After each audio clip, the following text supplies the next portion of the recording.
Frimpong Kodua. Ono so de na no ato asem nim. Se wabra na MPP. Ewo power no. No mo akwanya. Se nko mo chi nkrofo. Nanso nkrofo bi wo ho a wo ma anchi omo. Omu ja omo saa. Na omo ka so omo chichi nkrofo a kemfa asem papa ma. Eti nkrofo bi wo ho a womo anchi omo na aban baaye no. Obo wa kra yese ya chew. Obo wa aban se ye mechew mra. Okofa man panimfoni na wodi mfoni no ekọ na wo chiro bibi gu so a yese ai adenti na wo kofa mfoni na wakọ chiro se dumso is back no wonya hwe enko chew na wo monte ase sechia na ye chichi nkrofo da chi bia omba omubeyebi na nu na metiwodi na mse Kodua wo ye brother na babia MPP General Secretary nkomo no kra akono Abronye ya che no so wonte ase anu am friend na wamfa anopa me friend na wamfa na me pese me ne kasa se nua. He is a brother, a good brother. Ba me mankra mo mana sonte yeti krom ha na Abronye di watem ana ade ko disciplinary committee say wo de Abronye aba yentwe na so wakasa tiawo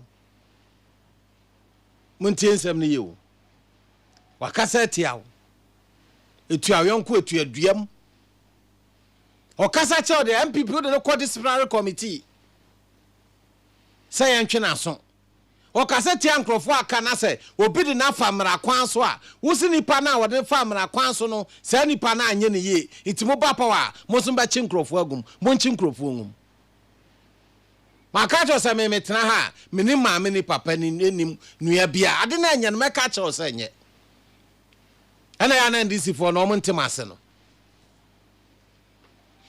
obi adidi watem aya oya o de ko disciplinary committee say yentwe na so wakabi eti obi waseme de mesome de wafamra kwan so wakọ court say an no kra say asem na akan na ebetumi de ntokwa mpapamu oyoni abaga na ha enti momfa no kosie ano de amosene a court na ye na enye ba obi o de court disciplinary committee de eno ano no ade na ya amom ye ho sa wo man mu aden because MPP be kwa elections it also be a toll line bia office to sa line na ene e beto abama no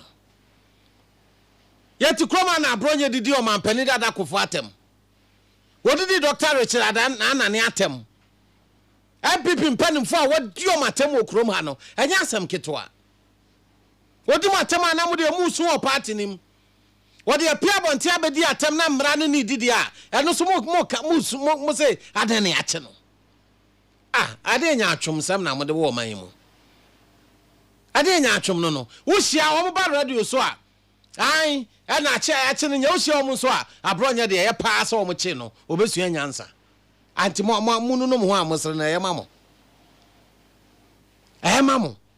ye won krofo bi wo ho a first time o ma ye bibia anya o de sympathize with them say ai ye mo kokko na ye nja wo mo because a first time o ma ye BBC ni e bia o musu Abronye na o makoye bia ye nya wo mo ye mbo mo kokko bond bia na o ma sign say e free na ekọ ye nkase ntia obi abiem ensema betumi de ntokọ aba o man Ghana ye ma ne mabiem Rwanda obi na ekọ frank roviko cruises and o man boy ye no on the ye man sign bond bi no nkọ ne ba bi banyo obi a ye habitual insulter da bia de osore na o insulting crofo o danya ne ya na hwe be ma anim a wonu di nkrofo atem a na obisa ho se aden onu ana lawyer Kodua Frimpong abro jaisa edisa one fa corner jaisa we a nice man you will have a future man say future no dabi jai JH Mensa mono no mo nam no we ade anya no mo yi mo na kona brother Yankuba MPP pa MPP political party and na aye say who born dog JH Mensa mo penso Gladys Asma mo se me kodidi mpanimfo atem wo ba na o ma shield who born dog chema man kwa penso efe fanto na Ashanti nya atie didi mpanimfo atem na efe fo hwewo but discipline say the students no discipline more high school no time will teach you on but discipline ade ba asem ni hwe aban we kura no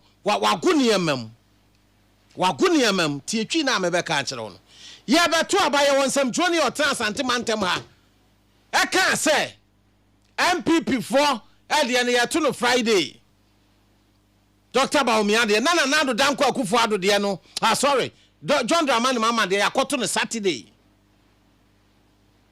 asem 20 kroma e kan asem wo ha say MPP for de no Dr. Baumia de no obi ankonkoto no Friday na John mama de omkoto no Sunday which is no Saturday na yato aba na wie John mama nya vote please for picking na omo chona no asem interview kakra eya no de ato nchen no na I challenge na kwasi the regional minister and the rest muye hufo na more region him obi aka asem mama please watch no what matter na mo fan kokot ohine ba se do no musuro no ohine ba se do no ya adwuma wontumi afam na o ka sansem hunu no musuro na mo mpesi case no na kokot wanya no sa ti okika sa ensem hunu no okika ensem opewo wontumi TV ho no me hwa mo me mam 2 weeks Mother Mamma pursue case in court. I will deal with you, regional minister and Akwasi. And then I'm here who sa. See a quatuaba, or be at time radio so. Or he never see a door on to me TV. I be an no say. Young conquer to Dr. Mahmoud Baumia the end Friday. Never Saturday and to John Dramani Mama the end. What tumbra? John Dramani Mama campaign back. What can I say?